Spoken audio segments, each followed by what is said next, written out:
So the gaming industry is absolutely booming in 21 and projected to contribute to a $2.2 trillion industry. Let's talk about this thing.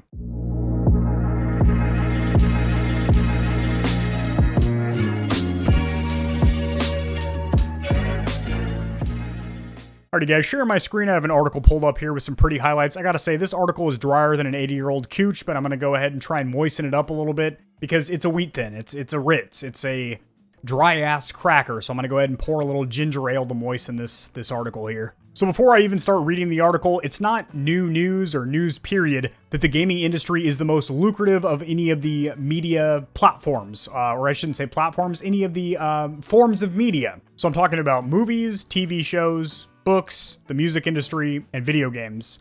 For the last several years, video games have brought in more money through hardware, software, accessories, games, DLC, mobile gaming, online gaming, loot boxes, free to play, pay to win.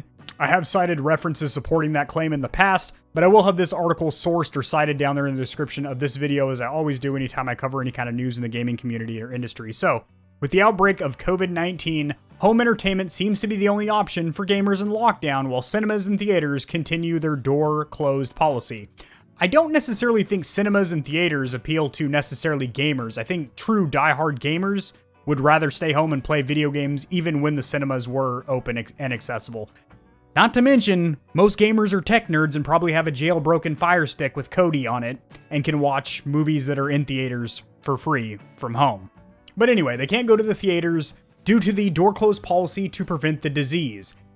Is it a disease? I don't like that wording there because when I think of disease, I think of something that's naturally occurring in the body, such as cancer. And when I think of something like a virus or a plague or something like that, I think of an external factor that infects you, whether it's airborne, blood transfused, or anything like that. So I could be way off here. I'm not a very intelligent man. In fact, my brain is rather smooth and I keep it lotioned daily. So it's not the most effective brain in the world, but it has a couple good neurons in there. And to me, I don't think disease is the best word to describe it, but I could be completely wrong. I probably am. A March 2020 survey showed that 45% of gamers spent more time playing video games amidst the quarantine than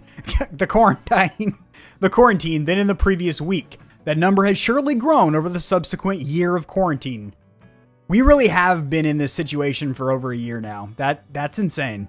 Esports is another emerging industry that manages to make more than $1 billion a year. So I wish they broke this out into a little bit more detail, because does that just mean the prize money offered from these tournaments? Does that mean the tickets for spectators to come see these esports sweats with G Fuel dripping off the mustache, mouse DPI at 3000, headphones cranked to 11, literally can feel their pulse throbbing in the nether regions as they 360 no scope on a 600-inch projector screen? Or does this mean merchandise sold at these events, or what? I wish they could kind of break down where that billion comes from. The online games segment is projected to reach $23 million in 21. Revenue is expected to show an annual growth rate of 7%. That's thick growth, boys. That thing is pulsating. It's throbbing at this point. It was flaccid, late 90s when the internet was just kind of becoming more common in households, and then it got fast. You didn't have to have dial-up internet and you'd be yelling at your mom, I'm trying to play an online game here. I'm trying to play Halo with my boys. I know Halo wasn't out in the late 90s, but I'm trying to play Halo on Xbox Live, Mom. Hang up with Nana. She'll be alive tomorrow. User penetration will be at 14.6%. Now, I generally like to consider that my penetration rate over the last few years has been higher than that, but looking at my track record here recently, the penetration just hasn't been there. And expected to hit, I haven't been hitting shit here recently, hit 16% by 2025. Wow, they are projecting. They're projecting out there. And like I told you guys, this article is drier than Nana's back kneecaps. They start breaking down ticker symbols here and specific companies and their earnings and whatnot. The report continued. The global media and entertainment market has consistently been on the rise. It was flaccid and now it is erect. Is projected to grow in the nether regions of the states to $2.2 trillion by 2021. So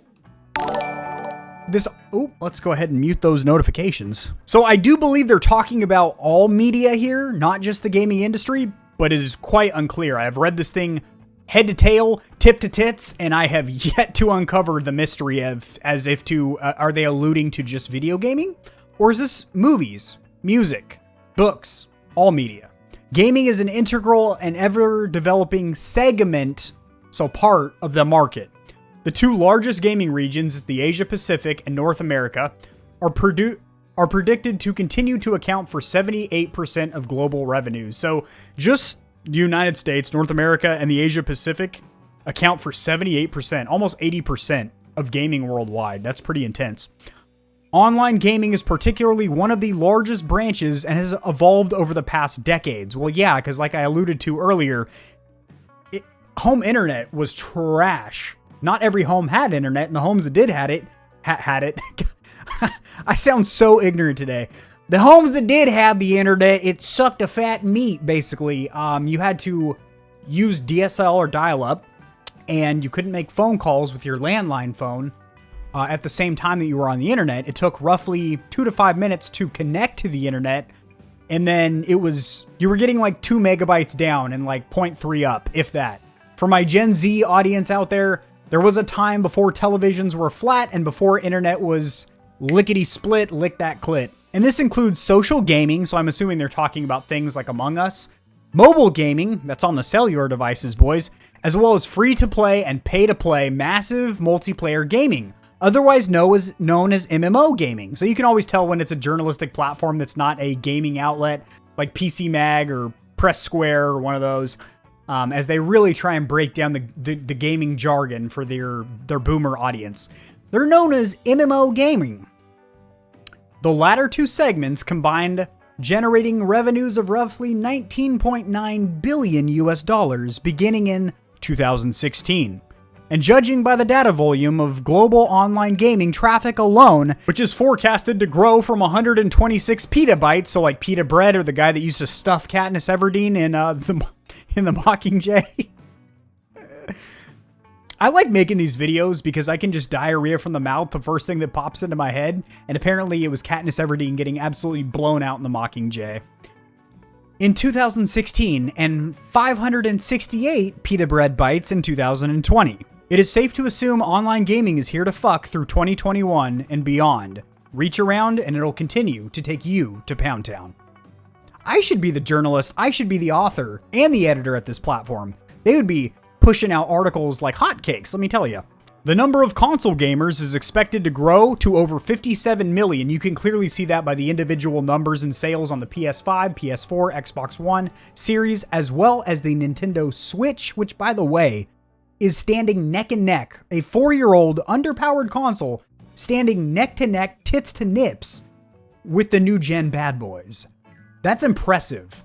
And PC online games alone, so probably like platforms like Steam, is projected to exceed its 2019 value of 33 billion US dollars. I can barely count that high, boys. And then the rest of this article here pretty much goes over India and how India is absolutely breaking out when it comes to their gaming segment over there. But I gotta say, these last few paragraphs got me so flaccid, it literally tuck-tailed and hid behind that Brillo patch, that jungle that I have down there, boys. So yeah, it's not news that the gaming industry is absolutely huge, but what is new is how goddamn thick, how ripe and veiny it is becoming. It is an absolute rager, and that's no surprise. I mean, people are stuck at home due to the pandemic, and, you know, even though places are starting to open up and whatnot, a lot of people don't feel safe doing that. And even if you do feel safe that you're not going to get sick because you're young and you had the metabolism, or the immune system, I should say, of an absolute stallion like myself, you know, you're still coming into contact every day with very, very young and elderly people as well that probably might not pull through quite as well as you. So people that do give a shit about humanity as a whole, like myself, aren't really worried about themselves. I care about other people more than I care about myself. And that pretty much extends to all aspects of my life. But definitely with the COVID, I'm sure I would pull through. I'm not sure because I vape like every 45 seconds. I take a puff off the old douche flute, the fruit flute. But I'm pretty sure I would pull through just fine.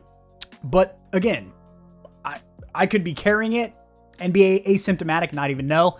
And then, you know, and then just cough into somebody's mouth at, you know, the hometown buffet or something, or Cracker Barrel. I literally have never ate once at either of those restaurants, but I know that's where old people eat. And I know that, you know, if Nana Watson and Grandpappy Winston are out for a nice meal and I hawk a lug on accident into the air and it gets into their bloodstream, it might be donezo for them. That might be Control Alt Delete shutdown, game over for them. And I don't want that on my conscience. So in case you can't tell from my last few videos, I recently made the transition from a webcam to a mirrorless photography style camera. So I really take every advantage to twist that little kit lens on there to zoom in and out. It's really fun. Sorry, I didn't mean to pop forward. I'm not trying to punk you guys or anything. I had a little crink in my neck. I am also very caffeinated right now. All right, that's going to do it, guys. If you enjoyed the video, liking it, shoving the thumb where the sun don't shine, tickling the prostate of the YouTube algorithm helps my channel to grow. And it's not flaccid anymore. This bad boy has grown substantially. Like, we're talking like over 3,500 subscribers in the last 28 days. This channel is a grenade, and the pin has been pulled, and it is exploding. And I greatly, greatly appreciate that. It literally does stimulate me. When I check on my YouTube Studio app on my phone right before bed, and I'm like, there's another 65 comments. I'm a real stallion. It makes me feel like a real man that I was able to grow a YouTube channel. I had a seed, I planted it, I fucked the seed, and it is sprout into a thick plant. And I'm harvesting that bad boy. My analogies are all over the place right now. It's true imagery. I'm literally painting a picture all over your guys' faces, and I hope you guys enjoy it. Subscribe for more content like this. I cover a lot of news in the gaming community and industry, as well as tutorials helping you get set up streaming and YouTubing, and I'll see you in the next video. Peace.